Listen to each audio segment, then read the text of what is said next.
Hello friends! ఎంతోమంది పిల్లలు పుట్టక హాస్పిటల్ చుట్టూ తిరుగుతూ లక్షలు లక్షలు ఖర్చు చేస్తూ ఉంటారు. కొంతమంది అయితే గుళ్ళ గోపురాల చుట్టూ తిరుగుతూ ముడుపులు కడుతూ దేవుణ్ణి ప్రార్థిస్తూ ఉంటారు పిల్లల్ని ప్రసాదించమని. కానీ కొంతమంది వాళ్ళు చేసిన పొరపాటు వల్ల పుట్టిన పిల్లల్ని తీసుకెళ్ళి చెత్త కుప్పల్లో వేయడం, ముళ్ళ పొదల్లో వేయడం, లేదంటే కాలువల్లో విసిరేయడం లాంటివి చేస్తూ ఉంటారు.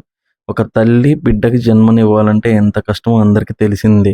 ఇంకా కొంతమందైతే వాళ్ళ ఇంట్లో ఉన్న ప్రాబ్లమ్స్ వల్ల చిన్న పిల్లల మీద కోపం చూపిస్తూ వాళ్ళని కొడుతూ, తిడుతూ ఉంటారు.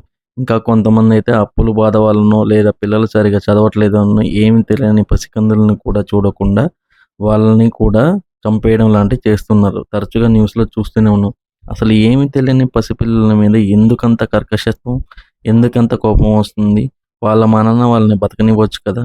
ఇలా చేసేవారిని ఎంతో కఠినంగా శిక్షించాలి. ఇలా చేసిన ప్రతి ఒక్కళ్ళకి శిక్ష పడేలా గవర్నమెంట్ కూడా చట్టాలు తీసుకురావాలి. ఏమీ తెలియని పసిపిల్లల్ని చంపే హక్కు ఎవరికుంటుంది? ఎవరిచ్చారు వాళ్ళకి ఈ హక్కు?